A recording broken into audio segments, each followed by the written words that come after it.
해가지고 우리 신앙의 가장 중요한 한 가지라는 제목으로 은혜 나누기를 원합니다. 다들 고향에 안 가시고 여기에 웬일이십니까? 생각보다 많이 나온 것 같습니다. 그래서 살짝 당황스럽습니다. 얼마 안 있으면 한가위인데요. 한가위 때 늘 하는 말이 더도 말고 덜도 말고 한가위만 같아라, 이런 말이 있는데요. 저는 참 이 말이 참으로 좋습니다. 1년 중 한가위만큼은 풍성하고 즐겁기 때문에 이런 말이 생겨난 것 같습니다. 우리의 삶이 늘 주님 안에서 이렇게 한가위 같았으면 좋겠습니다. 그래서 이렇게 한번 인사했으면 좋겠습니다. 더도 말고 덜도 말고 한가위만 같으세요. 이렇게 한번 인사하겠습니다.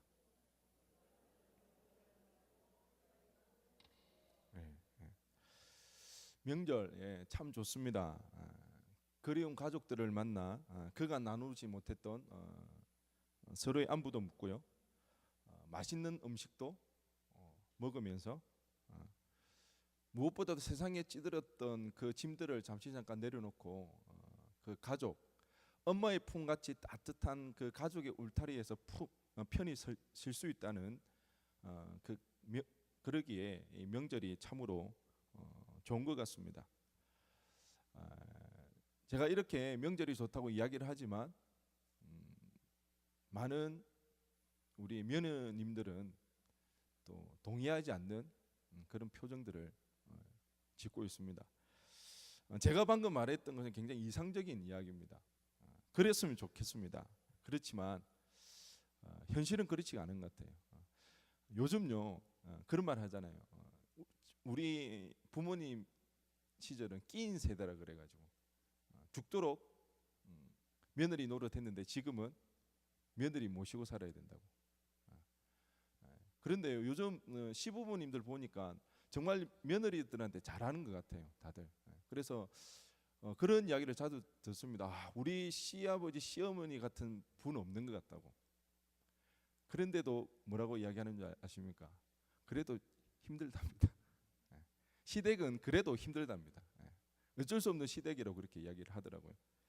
그래서 현실은 이 명절이 참 중노동도 이런 중노동이 없습니다. 모여서 먹는 거는 좋은데요. 그 먹는 것을 누가 다 해야 됩니까? 먹고 치우고 돌았으면 또 뭐 해야 됩니까? 또 밥해야 됩니다. 오랜만에 만나서 그간의 안부를 묻고 서로를 덕담하고 이야기하는 건 좋은데요. 모이다 보면 알게 모르게 그동안 쌓여왔던 그 감정들이 폭발해서 싸움으로 번지는 이 일도 허다하다는 것입니다. 그래서 참 우습지만 정말 웃지 못할 그러한 슬픈 이야기들이 일어나지 않습니까? 명절 증후군이라는 말이 생겨나고요. 또 명절이 지나고 나면 이혼율이 급증하는 것이 현실입니다. 서로 행복하기 위해서 만들어진 이 명절인데요. 그 목적을 상실할 때 이 명절은 참으로 힘들고 어려워지게 되고 맙니다. 아무쪼록 이번 명절만큼은 먹는 거를 조금 덜 먹더라도 잘잘못을 따지는 것을 좀 내려놓더라도 정말 행복하는 이 일에 좀 집중했으면 좋겠습니다. 특별히 장가가지 못하는 우리 조카나 자녀들 있으면 묻지 마세요. 그냥 보이지 않으면 어디 갔냐고도 묻지 마세요. 그냥 그래 편안하게 대해주세요. 말 안 해도 그 받는 중압감이라는 이루 말할 수가 없습니다. 그래서 정말 이번에는 우리의 명절들이 정말 따뜻하고 기분 좋게 보냈으면 좋겠습니다. 명절뿐만 이런 것은 아닌 것 같습니다. 우리 신앙에도 목적이 있습니다. 그런데 우리가 우리 신앙의 이 목적을 상실하게 되면 우리의 신앙에도 많은 어려움이 생겨나게 되어진다는 것입니다. 여러분 금요 심야 예배 한가위가 얼마 남지 않은 이 시점에 예배드리러 나온 여러분들은 아마 신앙에 대해서 누구보다 열심히 있고 열정이 있고 관심이 있을 거라 생각되어집니다. 여러분들에게 있어서 신앙에서 가장 중요한 것은 뭐라고 생각하십니까? 예배가 될 수도 있고요, 말씀 묵상이 될 수도 있고, 기도가 될 수도 있고, 전도가 될 수가 있습니다. 맞습니다. 이것들 다 중요합니다. 그런데 오늘 성경 본문은 우리의 신앙에 있어서 가장 우리가 힘쓰고 관심 가지고 집중해야 될 일에 대해서 이야기해 주고 있습니다. 그것은 바로 뭐죠? 전부 다 교회 처음 나왔습니까? 뭐죠? 사랑하는 일. 너무 뻔한 이야기죠. 식상하다 못해 지겹기까지 하는 내용입니다. 사랑해야 하는 일, 그거 모르는 사람이 없다는 거죠. 교회를 다니지 않는 사람들도 교회 하면 사랑, 그 정도는 알고 있습니다. 그런데 실은 너무 잘 아는 이것이 문제라는 것입니다. 뭐라고요? 너무 잘 알아서 문제라는 거예요. 아는데 우리 삶에 사랑에 대한 실천이 없다는 거예요. 너무 자주 들어서 이골이 날 정도로 들어서 잘 알기 때문에 어쩌보면 우리의 삶에 이 사랑하는 모습이 없기 때문에 그것이 더 문제가 될 수가 있다는 것입니다. 특별히 오늘 본문에서 예수님께서는 서기관으로부터 질문을 받습니다. 율법 중에 어느 것이 가장 중요하냐는 그 질문에 우리 주님께서는 하나님 사랑과 이웃 사랑에 대해서 대답해 주십니다. 이에 서기관의 대답이 본문 33절에서 나오는데요. 또 마음을 다하고 지혜를 다하고 힘을 다하여 하나님을 사랑하는 것과 또 이웃을 자기 자신과 같이 사랑하는 것이 전체로 드리는 모든 번제물과 기타 제물보다 나으니이다. 전체로 드리는 모든 번제물과 기타 제물보다. 이스라엘 백성들은 1년에 서너 차례 예루살렘에 향해 나아갑니다. 그 예루살렘에 있는 성전에서 희생 제사를 드리기 위해서 번제물로 제사 드리기 위해서 그렇게 예루살렘을 향해 나아갑니다. 며칠이 걸리는 그 수고를 마다하지 아니하고 나아갑니다. 그때에 우리 주님께서는 이야기합니다. 다른 그 어떤 희생 제사보다 번제물보다 사랑하는 것이 중요하다고 주님께서는 말씀하고 있습니다. 오늘로 치면 예배 드리는 것, 기도하는 것, 말씀 읽는 것, 하나님을 위해 우리가 헌신하고 섬기는 이 모든 일보다 중요한 것이 서로 사랑하는 일이라고 주님은 오늘 우리에게 말씀해 주고 있습니다. 사랑이 없는 예배라면, 사랑이 없는 섬김이라면, 사랑이 없는 말씀에 대한 지식이라면 그것이 요식행위가 되고 만다는 것입니다. 이 서기관의 대답에 우리 주님께서는 이렇게 대답하십니다. 그를 향해서 칭찬하시면서 하나님의 나라에서 멀지 않다고 말씀하십니다. 하나님 나라.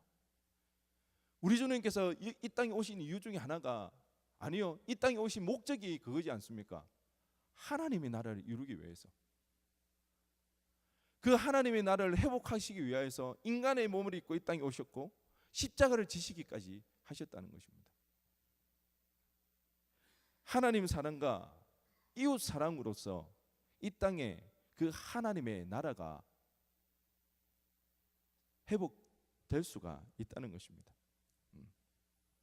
그런데 첫째 된 사랑이 하나님을 사랑하는 것인데, 이 사랑은요, 우리가 열심히 하나님을 예배드리는 것, 말씀을 묵상하고 하나님 일에 전적으로 헌신하는 이 일로도 드러나지만, 오늘 주님께서는 우리에게 이야기하고 있습니다. 하나님을 사랑하는 이 일은 바로 이웃을 사랑하는 그 모습 속에서 드러난다는 것입니다. 잘 기억해야 됩니다. 하나님을 사랑하는 것은 이웃 사랑하는 그 모습에서 드러나게 되어진다는 것입니다. 요한일서 4장 20절에 누구든지 하나님을 사랑하노라 하고 그 형제를 미워하면 이는 거짓말하는 자니 보는 바 그 형제를 사랑하지 아니하는 자는 보지 못하는 바 하나님을 사랑할 수 없느니라. 눈에 보이는 형제를 사랑하지 못하는데 보이지 않는 그 하나님을 사랑한다는 것이 말이 되어지지 않는다는 것입니다. 그러기에 사도 바울도 로마서 13장 8절에서 이렇게 이야기하고 있습니다. 피차 사랑의 빛 외에는 아무에게든지 아무 빛도 지지 말라. 남을 사랑하는 자는 율법을 다 이루었느니라. 하나님께서 우리에게 율법을 주신 목적과 이유가 바로 여기에 있습니다. 율법을 주신 목적이 무엇입니까? 하나님 앞에서 율법을 잘 지켜서 하나님의 사랑으로서 구별되게 살아가는 것, 예, 그것도 맞습니다. 그런데 그게 본질적인 근본적인 이유는 서로 사랑하라고요. 서로 사랑하면서 살아가라고 하나님께서 율법을 우리에게 주셨다는 것입니다. 그러기에 사랑할 때에 우리는 그 모든 율법을 다 이룬다고 사도 바울은 로마서에서 그리고 갈라디아서에서 그렇게 이야기하고 있습니다. 아마 우리가 진정으로 사랑한다면 이 세상의 그 복잡한 그 문제들이 하루아침에 다 해결되어 질 수가 있습니다. 사랑이 없기 때문에 여전히 이 세상에서는 해결할 수 없는 많은 문제들로 인하여서 고난을 당하고 핍박을 당하고 어려움을 겪고 있다는 것입니다. 만약 우리가 하나님을 사랑한다고 하면서도 이웃을 사랑하는 그 모습이 우리 가운데서 발견되어지지 못한다면 우리의 하나님 사랑하는 그 모습은 무엇인지 고민해 볼 필요가 있습니다. 하나님께서 그렇게 싫어하셨던 율법주의자처럼 외식하고 가식하는 그런 모습이 있습니다. 그렇게 하나님 앞에 열심히 섬기는 이유가 어디에 있습니까? 그렇게 하나님 앞에 헌신하며 예배하며 나가는 그 이유가 어디에 있습니까? 우리가 서로 사랑하면서 하나님의 뜻을 이루는 데 있다는 것입니다. 그렇다고 제가 지금 말씀드리는 것처럼 이웃을 사랑하는 이 일이 완벽하게 하라는 것은 아닙니다. 완벽하게 할 수도 없습니다, 우리는. 그런데 생각해 볼 게 있다는 것입니다. 얼마나 우리가 이 일에 마음을 쓰고 있느냐 하는 것입니다. 완벽하게 모든 사람을 사랑할 수는 없습니다. 그런데 나를 힘들게 하고 어렵게 하는 사람에게 지금 나는 어떤 자세를 취하고 있습니까? 내 마음에 맞고 편한 사람과는 잘 지내면서 나를 어렵게 하고 나를 힘들게 하는 그 사람들에게는 어떻게 하고 있습니까? 혹시 마음의 문을 닫아버리고 벽을 치고 내 삶의 인생의 바운더리에서는 밀어내어버리는 그런 모습은 취하고 있지는 않으신지요? 우리가 아마 주님 오시기 전까지 계속해서 나를 힘들게 하는 사람 분명히 있을 것입니다. 없을 수가 없습니다. 다르기 때문에. 그러면 그 사람에게서 우리는 어떻게 행해야 되는가? 그를 위해서 우리가 기도하며 발버둥치는 그 모습이 있어져야 된다는 것입니다. 어느새 우리는 습관화되어져 버렸습니다. 익숙해 버렸습니다. 아, 저 사람은 안 되구나. 선을 그어버립니다. 내 마음에서 지워버립니다. 그리고 더 이상 그 사람과 관계하려고 하지 않습니다. 부딪히지 않으려고 하고요. 부딪히는 일이 있으면 비방하거나 비판하고 그 사람을 사랑하기 위해서 그렇게 우리가 기도하는지 우리는 생각해 볼 필요가 있습니다. 야고보서 4장 3절 말씀을 보면 구하여도 받지 못함은 정욕으로 쓰리고 잘못 구하기 때문이라. 하나님 앞에 기도를 했는데 그 기도에 응답이 없다는 것은 우리의 욕심 때문에 잘못 구하기 때문에 응답이 없다는 것입니다. 그런데 이 말을 거꾸로 생각해 보면 우리가 정말 하나님이 기뻐하시고 하나님이 원하시는 것들을 하나님 앞에 기도하며 나갈 때 그 응답이 이루어진다는 것입니다. 우리가 서로 사랑하는 그것이 하나님의 진정한 뜻이고 우리에게 바라는 것이라면 우리가 그 일을 위해서 관심 가지고 기도해야 된다는 것입니다. 그럴 때에 우리 가운데 사랑이 회복되어지고 사랑하게 되는 일이 일어나게 되어진다는 것입니다. 저희 큰아들이 이제 6살입니다. 이제 조금 세상 물정을 알아가는 것 같습니다. 왜 그런 말을 하는가 하니까 얼마 전에 저보고 물어보기를 아빠 차는 어떤 차가 좋으냐고 그렇게 물어보더라고요. 왜 그런가 봤더니 아마 어린이집에서 자동차에 대해서 좀 배웠나 봅니다. 그래서 2층 버스를 타고 교보문고도 가고요. 그리고 뭐 차에 대해서 막 서로 배우니까 각자 그 반 친구들에게도 집에 차가 뭐가 있냐고 막 이렇게 물어봤던 것 같습니다. 그러면서 대뜸 저에게 하는 말이 아빠 모닝 제가 우리 집 차가 모닝입니다. 대뜸 물어보는 게 아빠 모닝은 안 좋은 차야? 이렇게 물어보는 거예요. 아니 왜? 예, 제가 이렇게 말을 했더니 뭐 별 대답은 없는데 얘가 뭔가를 느끼고 있는 것 같아요. 별로 이렇게 그렇게 좋아 보이지 않는. 예전에는 모닝을 굉장히 사랑했거든요. 자랑스러워하고. 그런데 느낌이 별로 좋은 것 같지 않다는 그런 씁쓸함이 묻어 있는 조금씩 이제 세상 물정을 알아가는 것 같아요. 그리고 며칠 뒤에 함께 차를 타고 가는데요. 또 차 얘기가 좀 나왔습니다. 그래서 제가 BMW라는 차가 지나가서 저 차 되게 좋은 차라고. 그랬더니 갑자기 얘가 저보고 아빠 나 저 차 사달라고. 제가 너무 어이가 없어가지고 이때부터 교육을 제대로 시켜야 되겠다. 결이가 아빠한테 BMW를 사줘야지. 아빠 보고 사달라면 어떡하냐고. 그런데 얘가 막무가내인 거예요. 아니야 아빠 저 차 사달라고. 아빠 BMW 사주라 막 이러는 거예요. 제가 막 생떼를 쓰는데 그래 알겠다면서 제가 얼버무리고 이렇게 넘어갔습니다. 아마 철이 들면은 지금 자기가 나한테 했던 이 일이 얼마나 얼토당토 않은 일인지를 아마 느끼게 될 것입니다. 우스개 같은 그 이야기지만 실은 우리가 하나님께 구하는 이 기도의 내용이 이럴 수가 있다는 것입니다. 하나님이 정말 듣기 원하시는 그 내용이 아니라 내 필요에 따라서 우리의 유익을 그렇게 구한다는 거죠.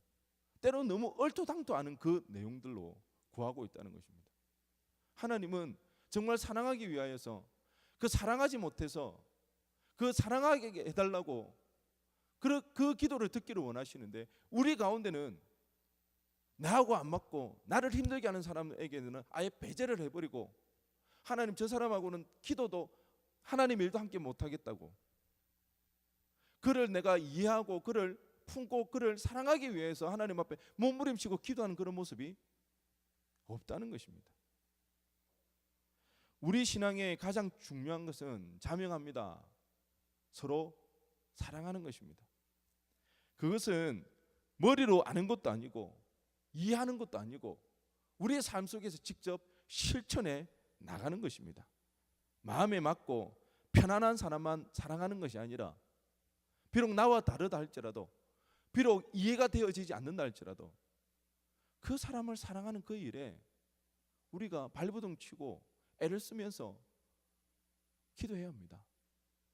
어쩌면 하나님께서 우리에게 기도를 허락해 주신 이유가 바로 이것인 줄도 모릅니다.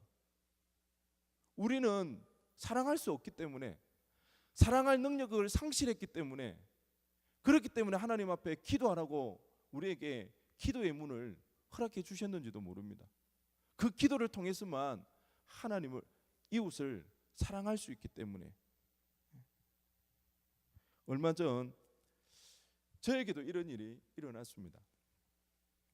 이상하게 마음이 좀 불편했습니다. 다른 사람들의 말이나 행동이 눈에 거슬리기도 하고요. 이전 같았으면 이해하고 넘어갈 수 있는 그 일들이 이해가 되어지지 않았습니다. 그래도 사랑해야 한다는 것을 알기에 사랑하려고 무던히도 애를 썼지만 몰라 상대방도 느꼈는지 모르겠지만 누구보다 저는 알았죠. 그게 가식적인 사랑이라는 것을. 마음이 없는 사랑이라는 것을. 참 힘들었습니다. 그래서 하나님 앞에 이제 기도하며 나갔는데요.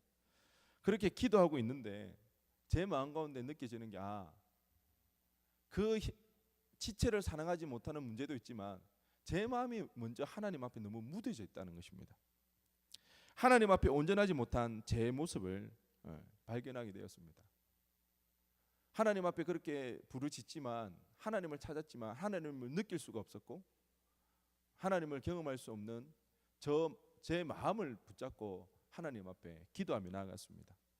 그렇게 한참을 기도하는데 점점 다시 한번 하나님의 그 사랑을 회복시켜 주셨습니다. 하나님이 느껴지기 시작했고요. 그 십자가 사랑에 감격하며 다시 한번 감사할 수 있는 시간이 있었습니다. 그러고 보니까 그동안 제가 하나님이 아닌 다른 세상의 것들이 많이 채워져 있더라고, 제 마음 가운데. 하나님으로 만족하지 못하고 하나님을 누릴 수 없기 때문에 그 공허하고 그 허탈한 마음을 채우기 위하여서 하나님 아닌 다른 것에 제 마음을 많이 쏟고 있는 모습을 알 수가 있었습니다. 그 사실이 깨달아지면서 다시 한번 주님 한 분이면 충분하다는 그 고백이 되어졌습니다. 내가 주님 한 분으로 충분하기를 원해서가 아니라 내 머리로 이해해서 주님 한 분만으로 그렇게 살아가야지 그런 마음이 아니라 내 깊은 마음, 저 깊은 곳에서부터 우러러 나와서 그래 주님 한 분만이면 충분하지, 그렇게 고백이 되어졌습니다. 그 사랑이 얼마나 감사하고 고마웠던지 하나님 앞 이렇게 찬양으로 고백할 수밖에 없었습니다.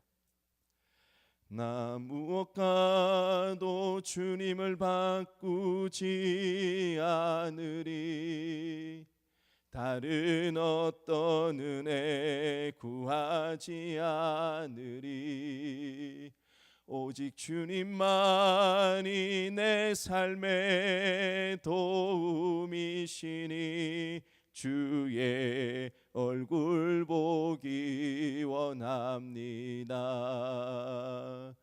주님 사랑해요.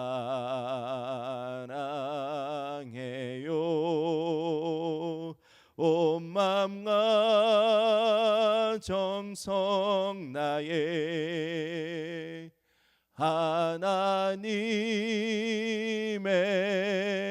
신실한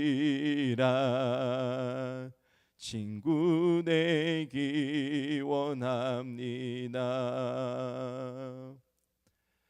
제 마음 가운데 다른 거 무엇보다 하나님 한 분이면 충분하다는 그 고백 가운데 하나님 앞에 찬양으로 제 마음을 올려드렸습니다. 그렇게 하나님에 대한 사랑을 고백하고 나니까 제가 그동안 사랑하지 못하고 그 지체들로부터 마음이 힘들었던 그 지체들의 얼굴이 떠오르더라고요. 그러면서 드는 생각이, 그래 저들도 많이 힘들 텐데, 인생에 지쳐서 많이 외로울 텐데, 많이 고달플 텐데, 그들도 위로가 필요한데, 그들도 주님의 사랑이 필요한데, 힘들어하고 어려워하는 그들 가운데 전능하신 능력 많으신 그 하나님을 경험만 하면 그들이 정말 살아날 수 있을 텐데, 그런 마음이 들었습니다. 그러면서 그날 새벽에 그 지체들을 위해서 간절히 하나님 앞에 기도할 수가 있었습니다. 주님께서 첫째 되는 계명이 하나님 사랑이라고 말씀하신 이유가 바로 여기에 있다는 것입니다. 주님의 사랑이 우리에게 깃들지 않고서 우리는 누군가를 사랑할 수가 없습니다. 우리는 주님의 사랑에 힘입어 이웃을, 지체를 사랑할 수가 있습니다. 여러분들 잘 한번 생각해 보시기 바랍니다. 나와의 관계가 바르게 잘 유지될 때가 언제인지, 특별히 부부 관계가 참 쉽지가 않은 것 같습니다. 우리 와이프가 늘 저에게 하는 이야기였습니다. 청년들한테도 이렇게 할 거냐고. 청년들한테는 내가 그렇게 안 하지. 누구보다도 제가 잘해줘야 되고 누구보다 제가 잘 섬겨야 되지만 그게 안 되는 이유가 너무 가까워서 그런 것 같아요. 흉허물이 없기 때문에, 너무 편안하기 때문에 나의 연약한 부분까지도 가감없이 이렇게 드러내기 때문에 부부 관계가 참 힘든 것 같습니다. 왜 다들 아닌 척하고 저 혼자 나쁜 사람처럼 이렇게, 다들 평안하시죠? 부부 관계 참 힘든 것 같습니다. 얼마 안 살았지만 살아보니 그렇더라고요. 그래서 남에게 하는 만큼 그렇게 잘 안 되더라고요. 배려해주고 더 잘해줘야 되는데 오히려 그런데 유심히 보니까 그렇다요. 제가 하나님 앞에 정말 관계가 바르게 되어 있고 하나님 은혜로 충만하여지고 하나님의 사랑 가운데 제가 거하게 될 때는요, 누구보다도 너그럽고요, 누구보다도 사랑하는 그 사람이 되어 있는데, 제가 하나님과 관계가 조금 잘 안 되어 있고 하나님의 사랑을 알지 못할 때는 누구보다도 제 가족들한테는 이기적인, 내 중심적인, 자기 중심적인 그 모습을 보일 때가 많더라는 것입니다. 그러기에 우리는 무엇보다도 하나님 사랑에 힘써야 합니다. 우리는 그 사랑으로 다른 것이 아니라 주변의 사람들을 사랑하는 그 일에 힘써야 합니다. 우리가 다른 어떤 위대한 업적을 남기거나 세상에 놀랄 기적을 일으키는 것을 하나님은 원하시지 않습니다. 하나님께서 우리에게 원하시는 것은 우리 주변에 있는 지체들, 나에게 허락하신 그 지체들을 사랑하라는 것입니다. 하나님이 원하시고 또한 하나님 나라가 이루어지는 방법은 우리가 사랑하는 일에 최선을 다할 때입니다. 말씀을 마무리하면서 두 가지를 다시 한번 언급했으면 좋겠습니다. 먼저 우리가 얼마나 사랑하기에 힘쓰고 있는지 되돌아보았으면 좋겠습니다. 내 기도의 내용이 말씀을 보고 예배 드리는 것이 내가 하나님 앞에 그렇게 열심을 가지고 헌신하는 일이 무엇을 위한 것인지, 지체를 사랑하기 위해서 그런 헌신이 있는지, 내가 누군가 사랑하기 위하여서 나를 힘들게 하고 어렵게 만드는 그 지체를 위해서 내가 지금 기도하며 나아가고 있는지, 더 나아가 우리에게 이런 사랑할 힘이 없다면 다시 한번 그 주님의 사랑 십자가 앞으로 나아갑시다. 다른 그 어떤 능력이나 힘이 아니라 하나님의 사랑으로 충만해질 때 우리는 사랑할 수 있습니다.